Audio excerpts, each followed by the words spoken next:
Good afternoon. On behalf of the Department of English, Loreto College, I warmly welcome each one of you to today's program.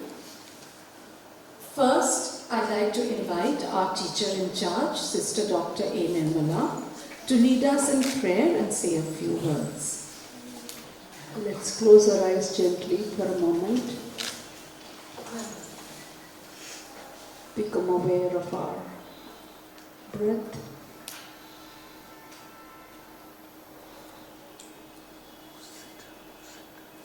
We acknowledge our existence.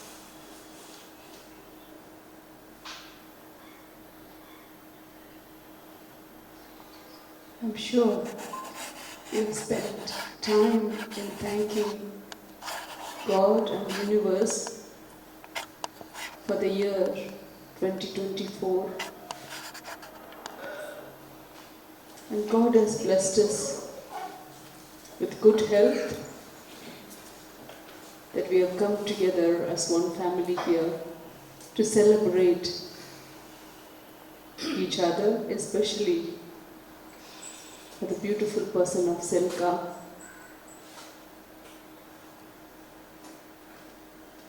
To each one of us, and especially her friends who have come, accompanied her today. Lord, we thank you and praise you for the gift of Zilka to this universe, blessing her with your love, compassion,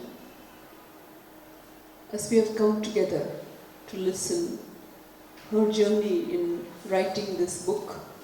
Bless each one of us gathered here as we go out of this room at the end of the session. We all may be inspired and continue to spread your love for each of us. We make this prayer in the name of God, we believe. Amen. So on behalf of Loreto College, the entire faculty, students, warmly welcome all of you here. I haven't met many of you personally, but I had a good conversation with Connie outside. And thank you for the introduction that she gave me about Zilka. I got to know that you have something to say to us through that book. And thank you for considering your home, Loreto College, to launch this book. It's a blessing. And thank you, Julie, for accompanying Zilka. And I also want to thank our Dr. Gupta, the HOD of our English department, and making all the arrangements, the flyer, media, and for us to come together. So thank you, Sukanya, thank you so much. And I wish Zilka best wishes for your, this is 5th book I hear? 8th book. Connie told me 5th book, so 8th book, congratulations. And many more books written by the grace of God, and many people will be inspired by the book that they hold in their hand. So God's blessings on you. And I'm happy it was, that you have been part of this. So I'm very happy that I can see students are sitting there. Many of us will be inspired by this launching of book. We are very proud. We are proud of you. That you are a Loreto girl. Sister Maid is not here, but I represent Loreto family here. Yes, and Suganya is here. We are all here with you. Yes, congratulations once again. Yes. Thank you.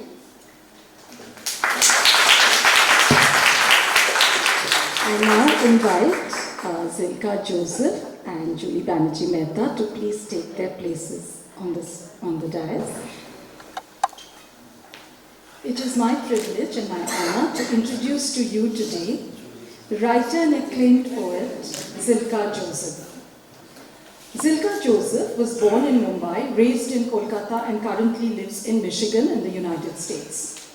Her work is influenced by her Indian and Bene Israel roots and Eastern and Western cultures. Her poems have appeared in Poetry, Poetry Daily, Kenyan Review Online, Michigan Quarterly Review, Asia Literary Review, and in anthologies such as Respect, an anthology of Detroit music poetry, 101 Jewish Poems for the Third Millennium, Cheers to Muses, contemporary work by Asian American women, the Kali Project, and several collections of Indian poetry. Her chapbooks, Lands I Live In and What Dread, were nominated for Pushcart and Pen Awards.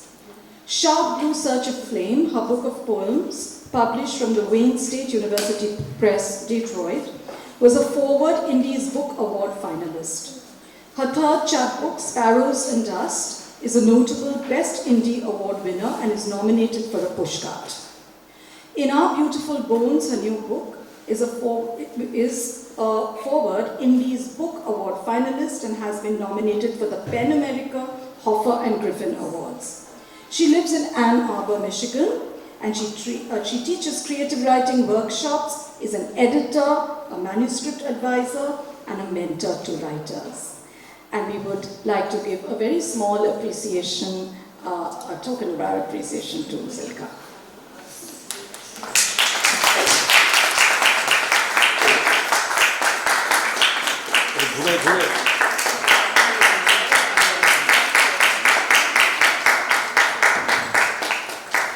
I now request Sister Nirmala to kindly release Zilka's book. So, Sister, if you would just release the book.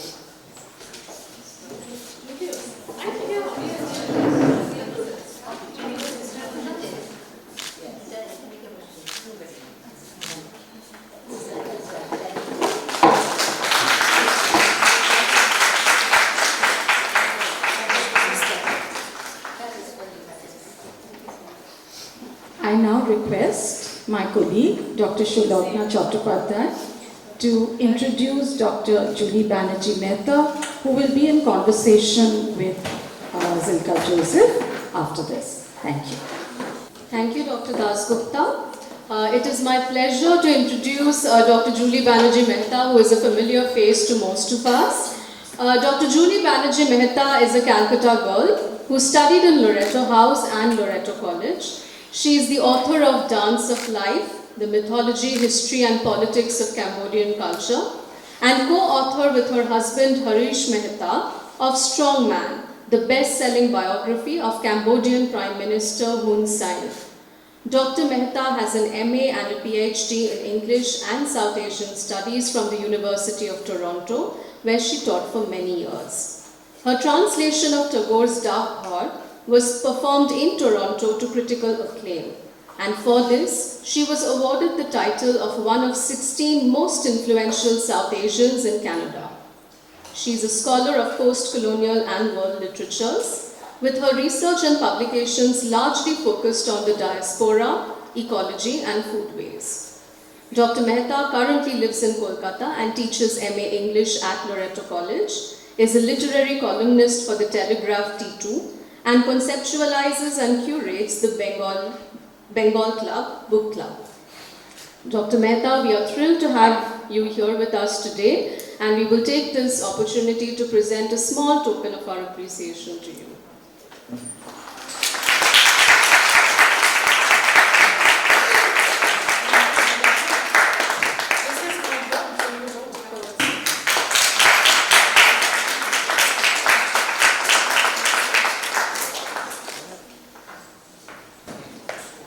Of all the places I'd rather be, anywhere where I'm asked to speak on literature or on the author, this becomes the fulcrum of where I started my journey. I'm so sorry if I'm a tad emotional, but every time I come here at Shukanya's request or Mangala or even the education department or Shubhosri or Devika, I feel that once again I'm in a very warm embrace, particularly because Sister Nirmala, who's taken over to steer the ship now, things are really as happy as I ever remember in this college and across the courtyard at school. So once again, thank you, Zilka, for wanting to do this wonderful exploration together and here where we both shared a wonderful childhood. So welcome everyone.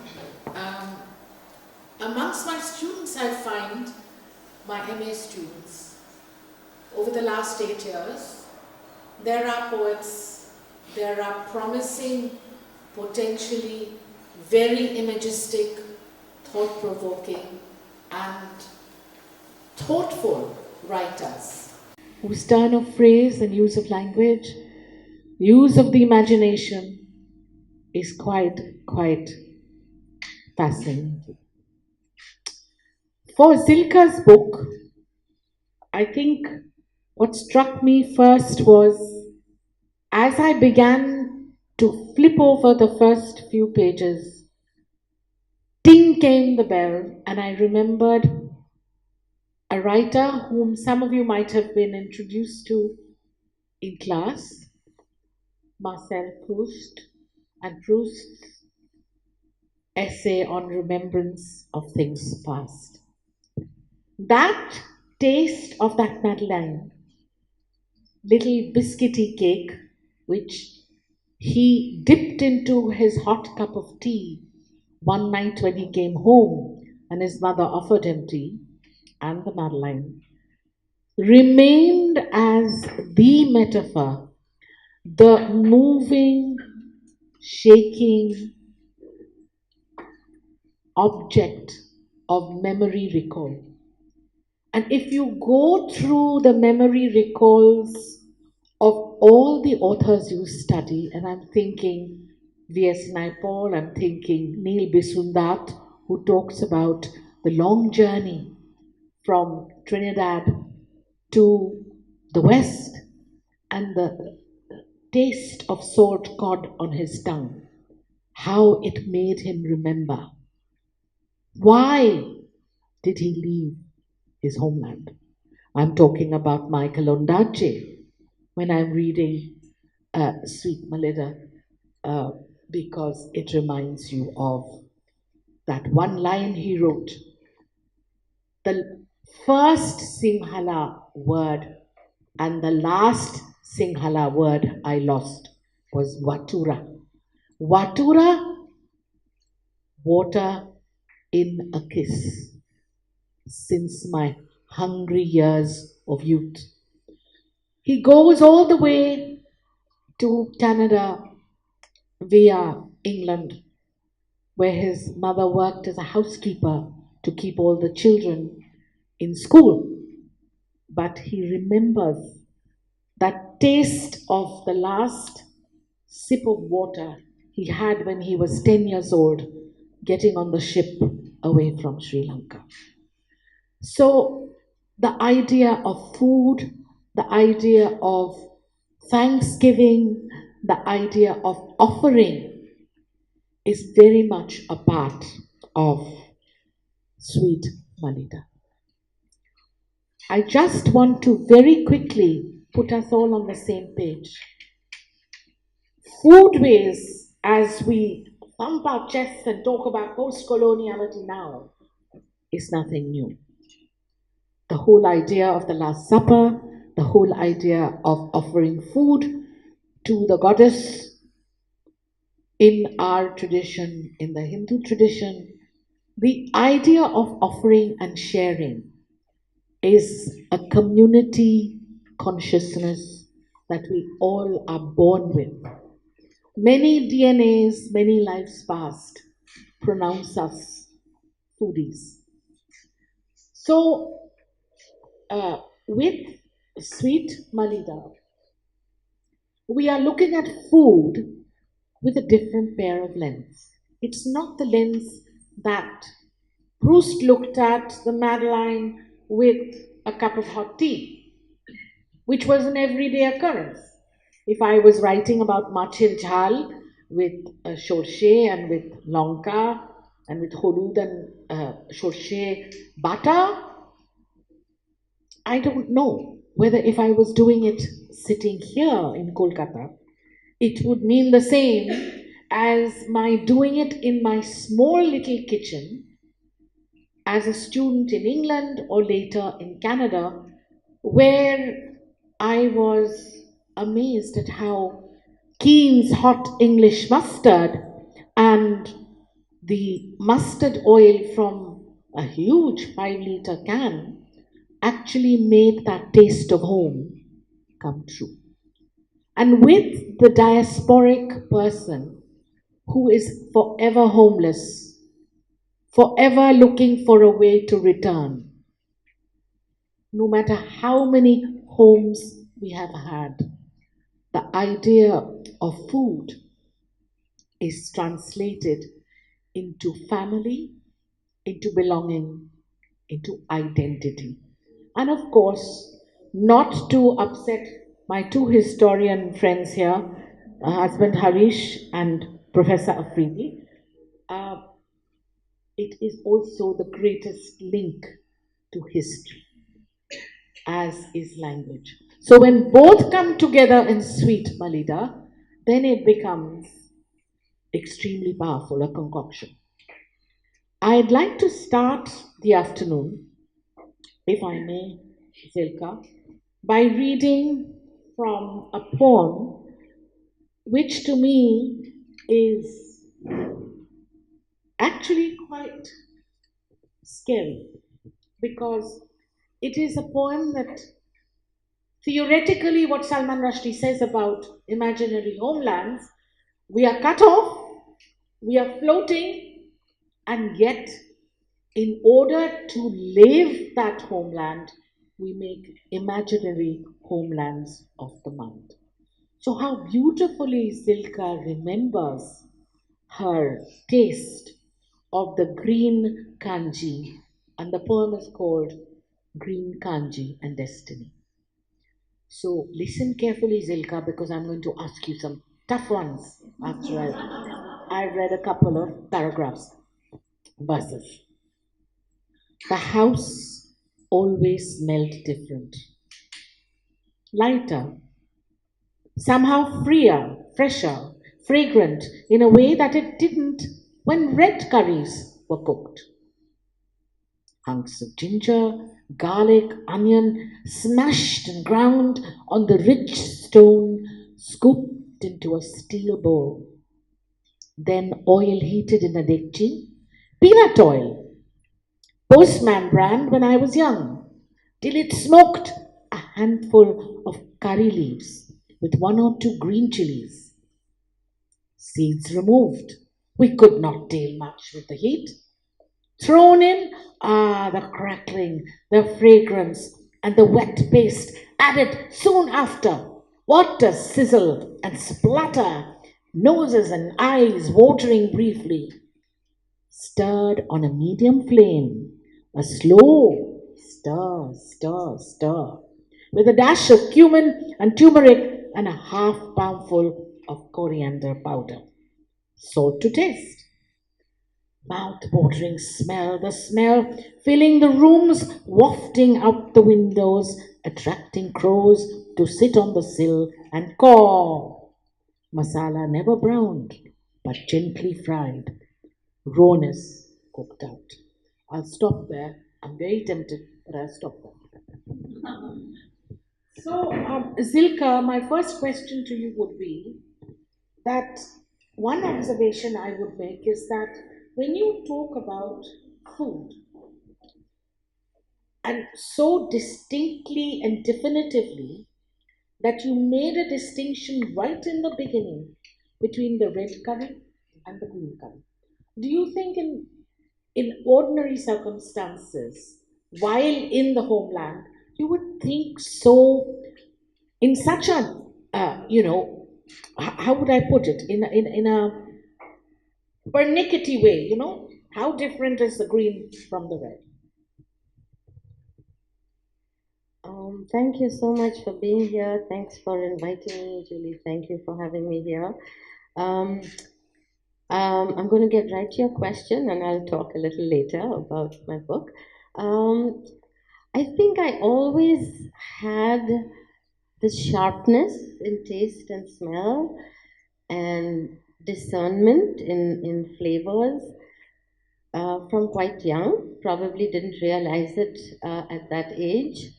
And in fact, what would probably happen is if I would say this is not quite right or this doesn't, something tastes bad, I'd probably get scolded, because you're like, no, just eat it, that's how it is. But I think what I'm trying to show here is that I probably had that sense at a very young age, and that I have been able to hone that skill, if I may call it that, as I've been able to travel and taste and be able to enjoy so many new cuisines and then come back to my own. So I think that was probably something already very much there, and I did not have the words to mention it as I say at the end of the poem. So, before we have the pleasure of hearing you give us, a talk, would you also be able to link? What fascinated me about your book was I really did not expect that after so many years of being away, you would get back to words like dekchi, the vernacular, which makes you pop out quite distinctively. And I'm thinking of a word like gamcha, which, in The Hungry Tide. And in an interview, Amitabh Ghosh is very clear when he tells me that, look, that holds a universe of meaning for me. Absolutely. Right? Absolutely. So when you use the vernacular, what do you really think it does for the reader? What happens to, and this again is a big question, and you don't have to answer it now, but the idea of glossing, the idea of explaining a vernacular. Do you think it's necessary? Because many post-colonial writers. Exactly. Yeah, that's a good question because all of us who know many languages, and especially with our mother tongue and then all our language, Bengali, Hindi, and all the languages we know, I use the vernacular wherever it comes naturally to me in the poem. And I don't shy away from using words in Bengali, Hindi, Marathi.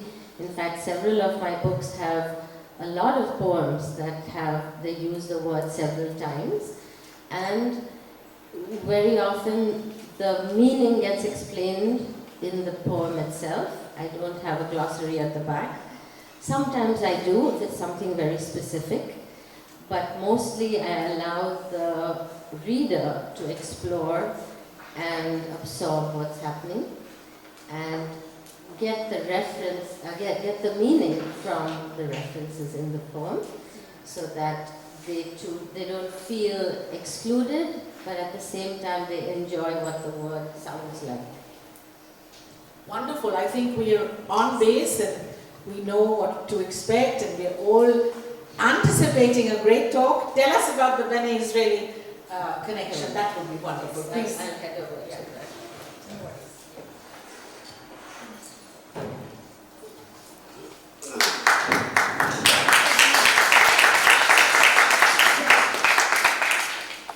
Hello everyone and welcome. This is my opportunity to say thank you to Loreto College, Sister Nirmala, wonderful Julie Banerjee, who has befriended me, taken me under her wing, and I'm almost ready to say please adopt me because I love her so much. And thank you for my family and friends, all of you who've come here, the wonderful students, faculty. This institution has meant a lot to me. It has been a very important part of my life, very important part of my education and my critical thinking that developed under this roof. So I'm very grateful, and I'm so grateful that Julie and Shukana, Professor Shukana Dasgupta and Professor Banerjee could host this for me here. So, and I just want to say a very special thank you to my brother and sister-in-law, who I'm seeing after many years. Some of you know that I have not returned to Kolkata since my mother died in 2012. So it's been a very emotional time for me. So, all right, I'm going to jump right in. Sweet Malida is really a collection of poems and short non-fiction.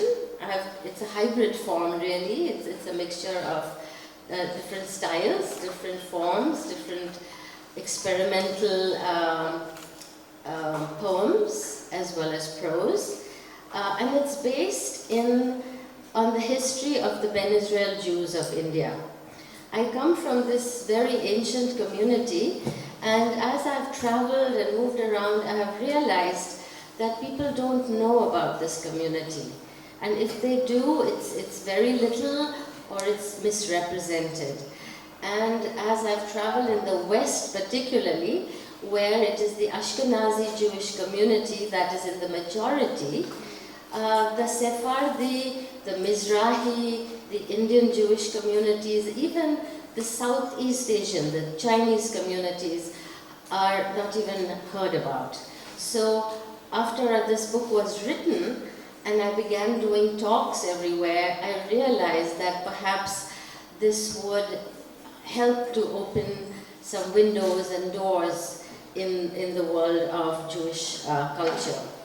And even in India, I'm hoping that Judaic studies departments formed in more and more colleges around India, so that there'll be education about how rich our Indian cultures are. We don't even have to look to the West. We have 3 ancient communities, well, 2 ancient, 1 not so ancient, the Baghdadi Jewish, and then the 2 newer cultures. And I hope you will invite Professor Navraz Afridi one day to give you, he's the historian here who can give you these details. He was very kind to blurb my book. So just a very brief intro to the Ben Israel community. The history as we see it is a very interesting incident that perhaps took place in 175 BCE. It is said that ships traveling from Judea, in those days, perhaps it was even pre-Judaic, I don't know, perhaps Navraz can correct me there. But India didn't have a name, Judea perhaps, but these ships were shipwrecked on the Konkan coast, the western coast of India, south of Bombay, and that is where the story begins. So these survivors that were washed ashore were obviously taken in by the villagers, we presume, and allowed to exist in a way that they were allowed to worship their own gods and keep to their dietary laws and follow some of their traditions. And over the years, they did adapt and adopt to Indian ways. So we are called the Indian Jews of India because our dress, our jewelry, many of our customs reflect some of the customs of the Hindu villages there. But we also have some of our rituals that are similar to some of the Muslim communities as well. So when we talk about Malida, you'll see there's a lot of crossover with that dish. So coming back to the history, 175 BCE, people don't realize that's 2,000 years ago. So when people talk about how long ago my ancestors came to this land, it's something really to think about. And the gravity of this sort of came to me when I actually put all the work together and I was looking for a publisher and I was sending my work out. So it is said that in 175 BCE, that would probably be the reign of the Greek emperor Antiochus Epiphanes, and because of persecution, several years of persecution in that region, there were several diasporas. So it is probably that 175 BCE that these ships were shipwrecked. And as a writer, that story naturally attracted me. So I have used that as some of the mythology and the history that I have woven into this book. It's also possible that this might have happened in 70 CE during the destruction of the Second Temple by the Romans. So when you read the history, these various historians will posit these theories. And another theory is it's possible 10th century, King Solomon's reign, because there are letters that mention the bringing of ivory and monkeys and peacocks. So perhaps that might be a possibility. But we also have to realize that merchants and sailors were traversing these waters long before I think we even have these records. And I do believe the travel went all the way to Southeast Asia, I'm sure. But possibly the most historians think that the Ben Israel, and ancestors of the Ben Israel came about the 5th or 6th century CE from perhaps Arabia and Persia, some say even Syria. But as a writer and as what Ben Israeli people do believe is that it was that shipwreck that brought the first our ancient ancestors to this land. In fact, it was in a town called Naugaon. You can still visit it, and Alibag. But Naugaon has an ancient cemetery, which they have not been able to trace the ancestry there or the history of that, and they believe that those possibly were the gravestones, the cemetery for the people who died in the shipwreck, and perhaps other villagers as well. But there is a memorial pillar erected there. So I basically needed just to tell you some of these things, and I will also refer to something called Shanwar Telis, because the Jews observe Shabbat. It was interesting because many of the Ben Israel became oil pressers in all these villages.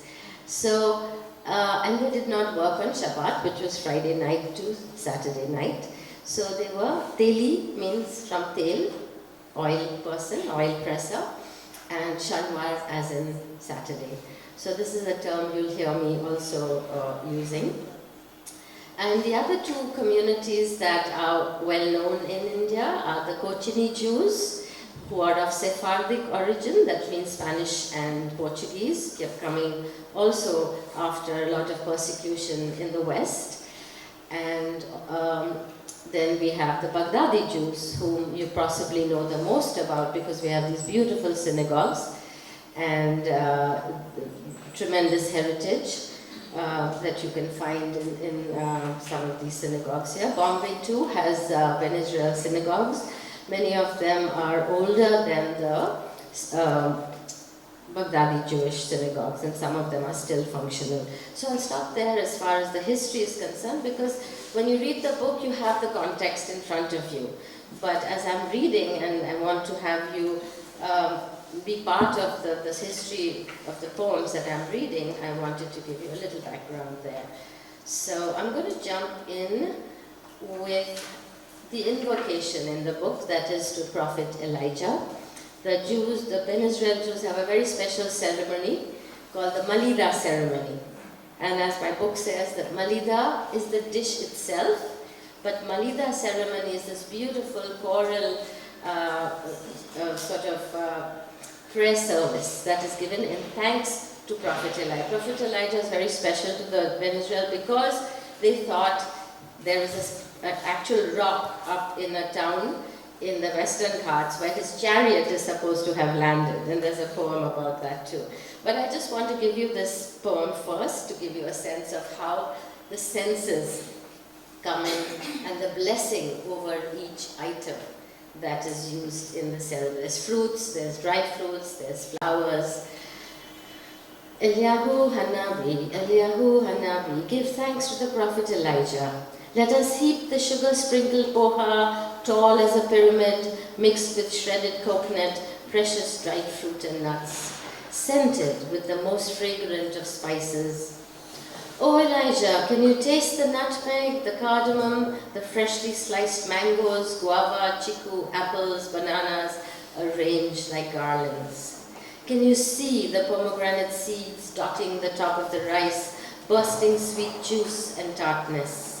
Can you smell the rose petals scattered everywhere, the cup of cloves? Accept our thanks. Let us say baracha over each item, ha'etz, ha'adama. The fruits that grow on trees of hard wood, the fruits that grow on soft trunks of fiber. Pul chibaraka. Praise the flowers that give us so much pleasure. Join us. Descend in your fiery chariot, where it ascended once, as it left a cleft in the rock in Sagav village, where pilgrims come to Alibag, the soil our wandering ancestors were blown onto by storm. They reached land and survived. Feast with us, we humbly ask, O granter of wishes, as we chant our gratitude, our prayer, words of Malida Chibaracha, circle our offerings, rise up to meet you in the clouds, touching your flaming chariot, your horses of fire. Eliyahu Hanavi, Eliyahu Hanavi. So that is just a taste of what the ceremony would sound like. And now I'm going to actually talk about the Malida itself. It's just called Malida. I've called it sweet Malida just as an adjective and to give the essence of it. And this is dedicated to my mother. This book is dedicated also to my parents, as you will see. Sweet Malida, a mix of water-softened, flattened rice, sugar, dried fruits and nuts, was a dish made for Shabbat or for breaking our fast. Cooling, light on the palate and to the body and the spirit, it was welcome in the heat of day or night. We had many foods in common with our Muslim, Christian and Hindu neighbors, and we often celebrated together their festival or ours. I relished particularly fresh coconut, the regional staple, its milk or its flesh added to almost every dish. But this was to me the best way to eat it, finely grated by my mother's hands, left unsweetened and sprinkled haphazardly on the Malida, juicy threads with a fleck of stubborn brown kernel here and there that sometimes crunched in your teeth like sand, and you winced and you swallowed it, knowing that there was no simpler or purer or truer form than that.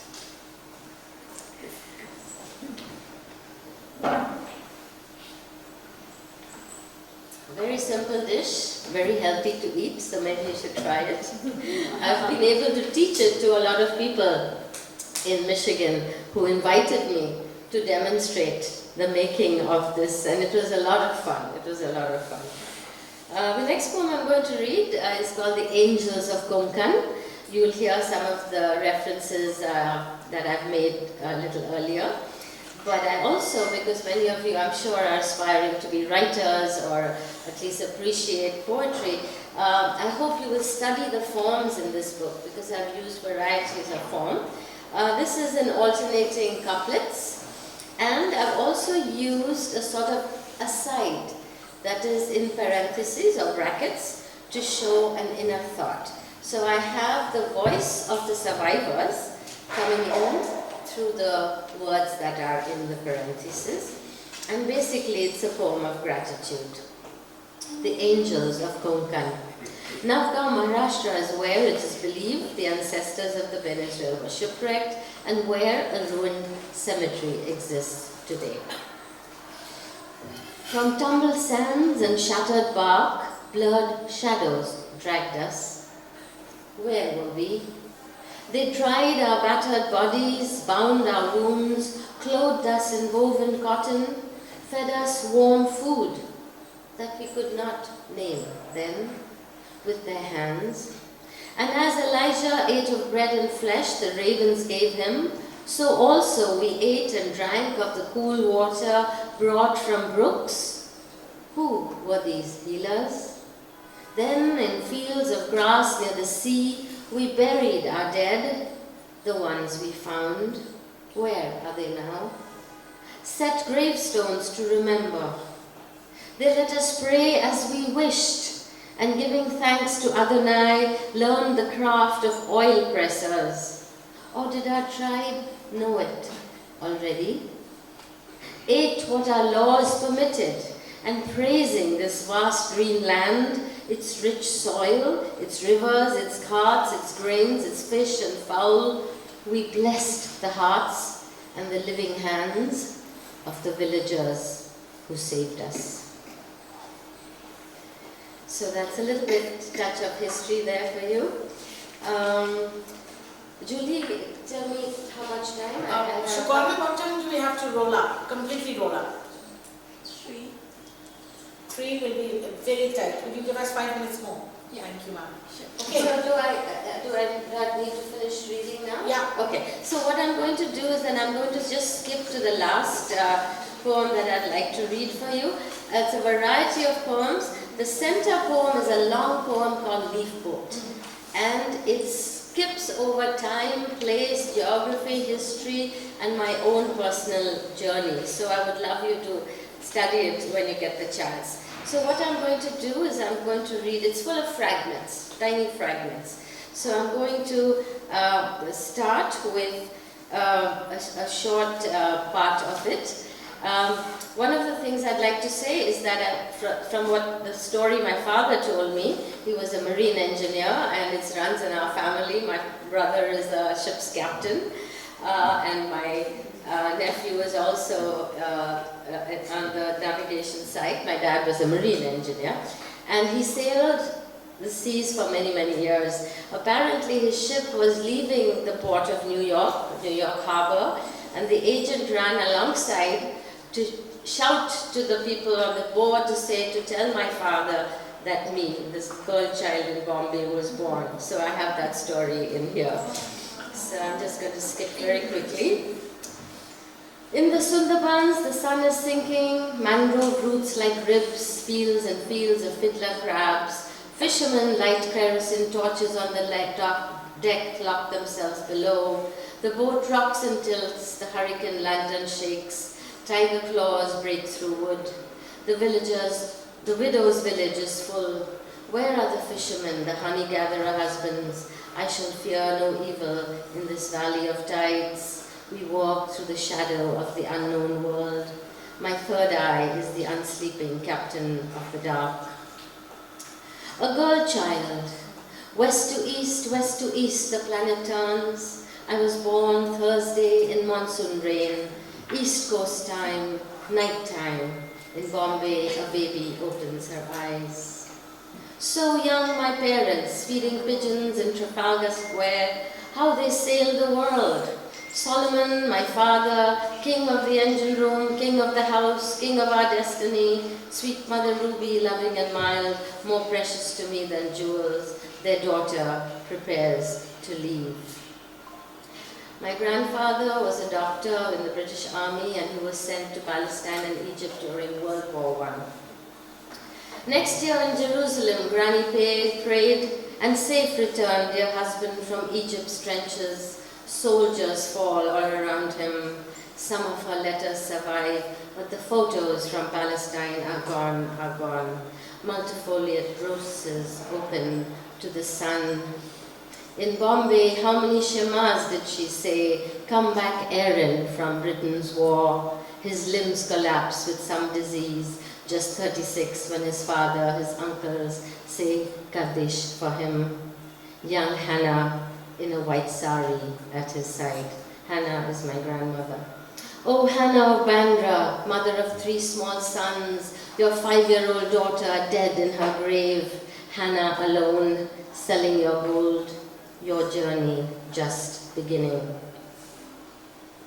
In my dream, the whales are singing.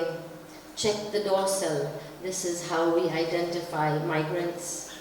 In ancient times, my ancestors sailed east, it is said. West to east they sailed, west to east. Safe journey to the other side. 2 ships wrecked on the Konkan coast. What star, what moon saved them? Who drowned in salt? Who breathed the sand? Who flailed? Who flew? Who fell? Who swam? Who dived? Whose eyes turned to pearls? Who sang to the angels of the deep? Who lived to ask the whales the story of how they were swept to shore? In my dreams, the whales are singing. Check the dorsal. This is how we identify migrants. My ancestors once, a village on the Konkan coast. The third eye is the unsleeping captain of the dark. Oh, look up. Did David's star keep them alive? Shabbat lights flicker in villages. The anchor is lifting. Oh, where to now? I am so tired. I am so tired. See, the stars are forming strange new words. A map, a compass, and you beside me. My body, a leaf boat, lamp floated on water. Thank you so much for being here today.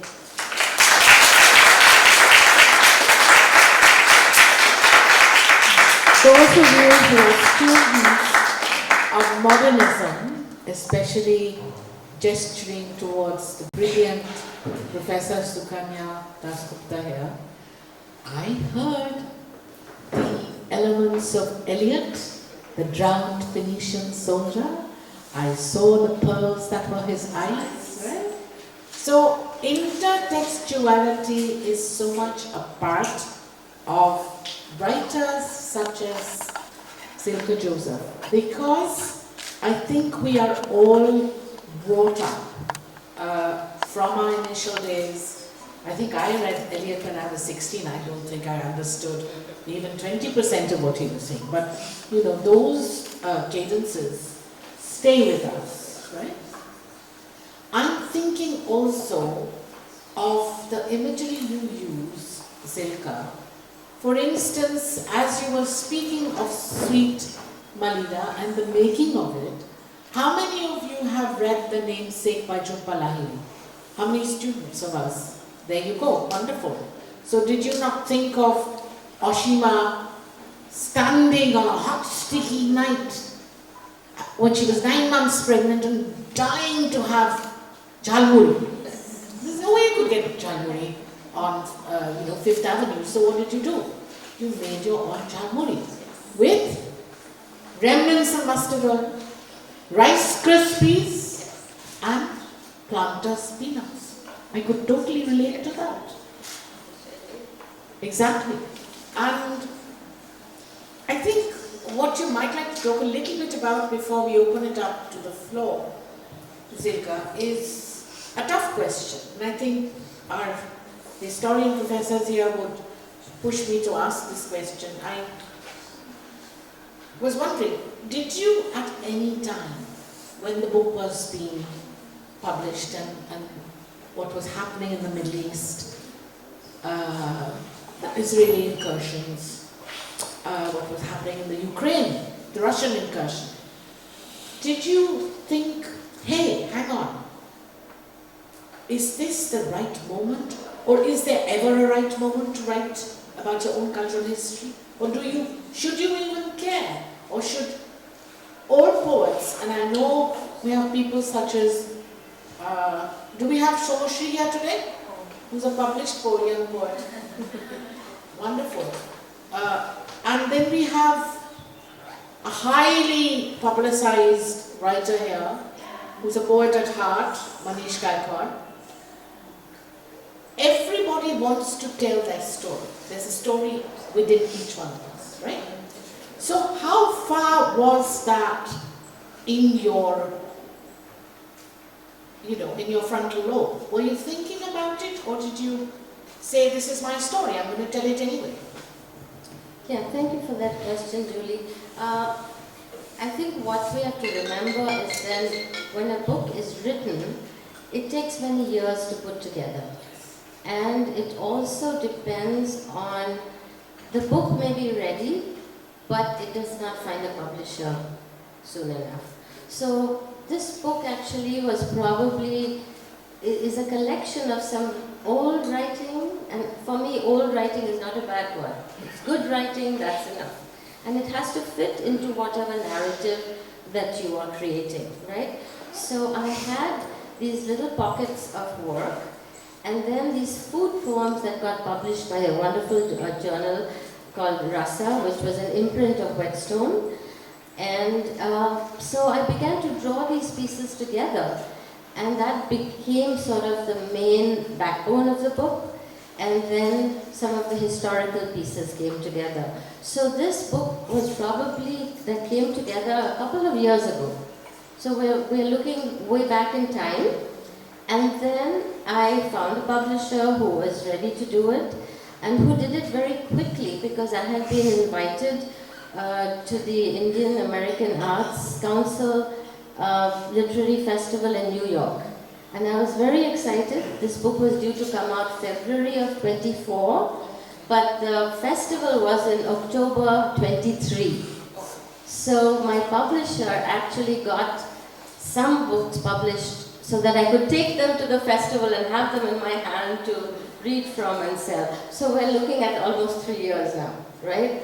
So by the time I get a publisher who's ready to say, I will publish in India, we are already another year down. So it is really my story, and also because this became a way for me to tell people about our existence, that it became very important to me.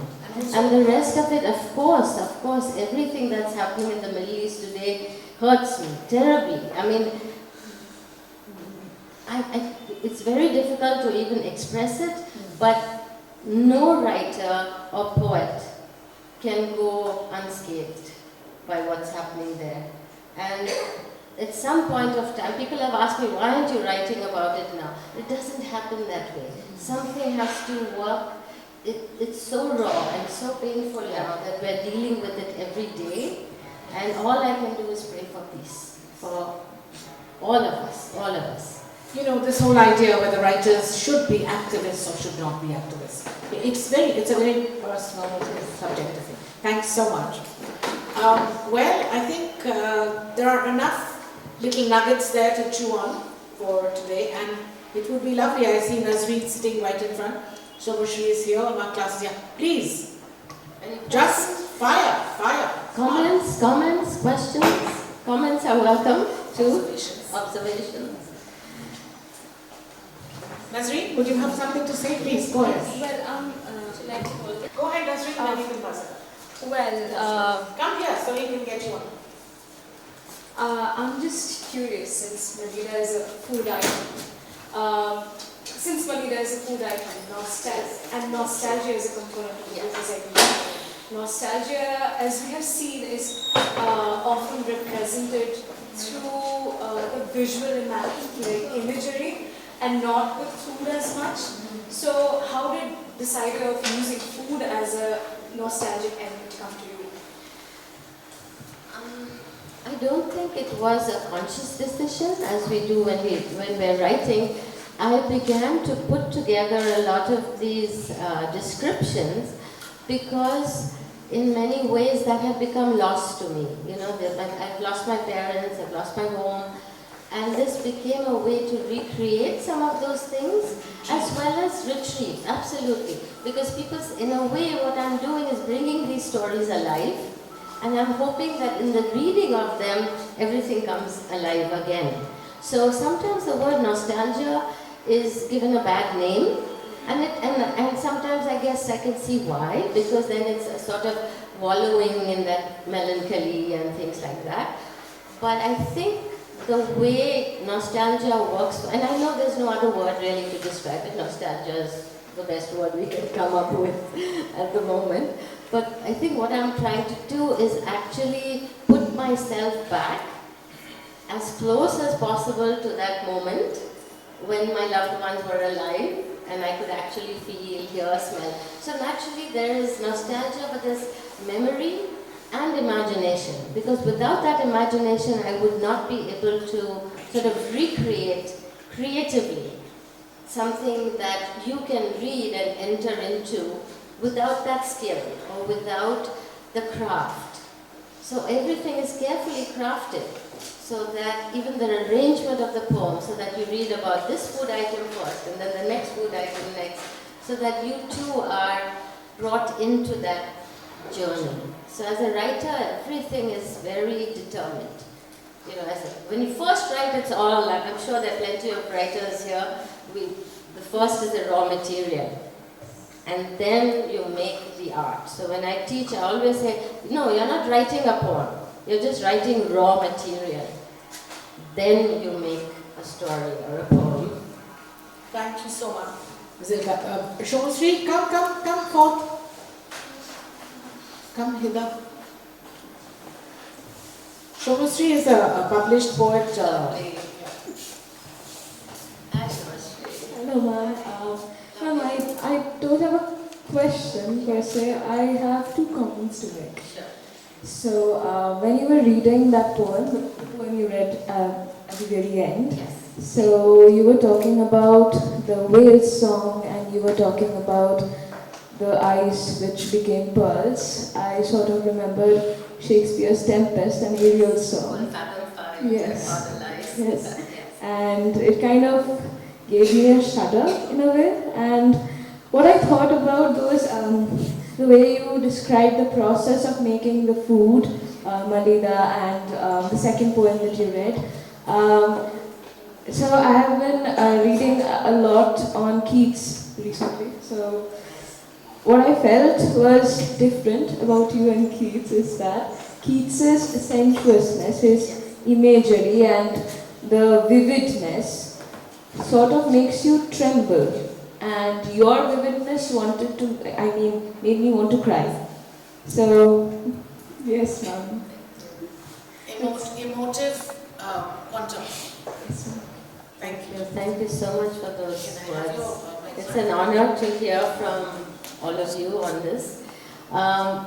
Sometimes those moments are very painful when you write about them, and I think all a writer can truly ask for is that the words do touch the reader's heart, no matter where they are, no matter how different our experiences may be. And I think in the reliving of those moments, one has to go very deep, you know, and relive some of those painful moments. I have some of my other books deal with the loss of my parents, and I find some of those poems very hard to read because it's very difficult to read those specific poems. Some of them are online, you might find them, and please do contact me, I can send you a few.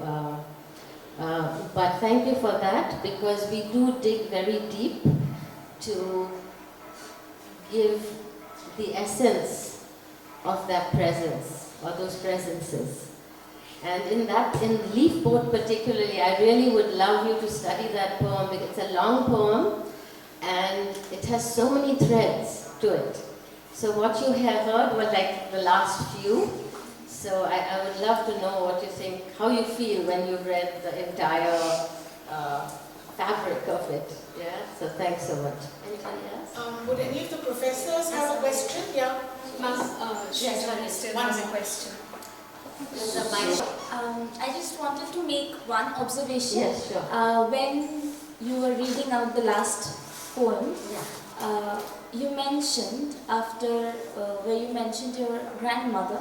After that, you mentioned again the song of whales, and that brought to me a small little pun.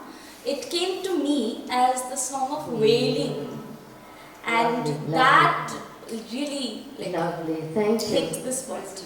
But that's the beauty of poetry, where the ear and the eye and the mind all go together to create that music. So thank you for that. The poetry is doing its work, if that's happening. And many of you know that a lot of my work has animals, birds, whales in it. superb. So, and particularly with the Song of Wales, if you ever heard a recording, it is haunting. It will haunt you. And that sound and that thought is also in, because we're talking about journeys. There's maritime imagery right through the book, right? Because we're talking about the ships that were shipwrecked. We're talking about Elijah's journey in the desert. We're talking about my journey, my parents' journeys. So all linked within. So thank you for that. We'll take, thanks Zilka. We'll take one observation. I'm going to put Manish on the floor for a second guess. And it would be wrong of me not to do that. Manish, as a published writer, come on. The question I have for you is so wonderfully explicated here. At the edge of Park Street, right? Park Circle, sorry. And it says here, the flood. And Zilka is talking about the flood of people, right? Buses, lorries, cars, motorbikes. To buy shingara and shandesh from Nobaluk sweet shop. You remember, Manish, in your book, as well, The Last Courtesan, that treat of the singara I never forgot. There's so much tactile and palpability in images. You just said poetry. Would you have a comment? I want a recipe for the Malika. We will make it Manish, we will make it together. We will make it together. It's the simplest thing to put together, so we will make it together. We had a chat about the Malida that I had in Agra when I first met Zilka. So now I'm tempted to try her version. Definitely. But some of you may remember Nobaluk Sweet Shop. My brother, sister-in-law live right there. So Nobaluk, does it still exist? Nobaluk? Mithai? Nobaluk Mithai, does it still exist? Mithai Dukan in Parsaka's market was a favorite, but Nobaluk was close by, so we could get Nolin Guri Sandesh whenever I wanted. You should come back more often to Kolkata. Yes. Dr. Harish Mehta, did you have a question? Yeah. Please, this will be the last one. Make it short, please. Thank you. Hello Harish, thank you for coming. And thank you for also being co-sponsor for this event. Asia Rising, thank you so much. So, after the sweet question, a slightly Bitter more salty question. Not a bitter one. And that is, what were the Benis really doing out there in the ships? Were they coming to India? Were they escaping persecution in other lands? What was happening? Right. So I think there were probably trade routes already, but if I were to say, specify that year, 175 BCE, that would be from escaping the Greek Emperor Antiochus Epiphanes. So if we draw that timeline, and if we say that this was 175 BCE, then it coincides with the persecution of the Jews by the Greek emperor. So that's the first timeline we have. Then we have some of the other theories. But it was obvious that boats were obviously coming and going from the Middle East to India, Southeast Asia, at least. Thank you so much, Thank you Zilka. so It's much. been wonderful. Sukanya, pardon us for Thank you, taking Sukanya. 5 minutes more.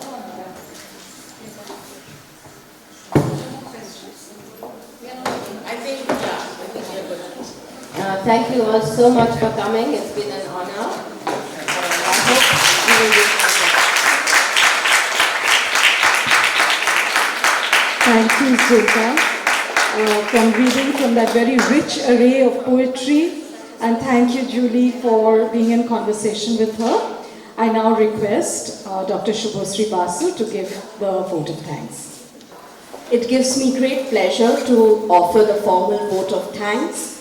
On behalf of the Department of English, Loreto College, I extend my deepest gratitude to Ms. Zilka Joseph for taking us on a beautiful poetic journey punctuated with so many flavors. And my sincerest thanks to our very own Dr. Julie Banerjee Mehta for being in conversation with the poet and giving us this extremely beautiful, beautiful afternoon. We are indebted to Sister Dr. A. Nirmala, teacher in charge, Loreto College, for her unflinching support and encouragement. Thanks are due to the office staff for their logistic and technical support. I extend my heartfelt gratitude to Dr. S. Das Gupta, Head Department of English, and each member of the Department of English for their assistance and support. I thank all the guests, family, friends, and retired teachers who have joined us this afternoon in person as well as online, and we truly have an afternoon to remember. Finally, I thank all the students, student volunteers, as well as the other students who have made a wonderful audience. Thank you and have a very good evening. I request the students to leave, and the guests, can you please join us in the common room for coffee. Shubhosri, Shukanya, I have one little intervention. Just came to mind, seeing Professor Ray sitting here, that both Zilka and Professor Guha, Devika, had Sister Lucy as their head of departments of BEd. So they told me to remember that. Thank you all. Thank you for coming.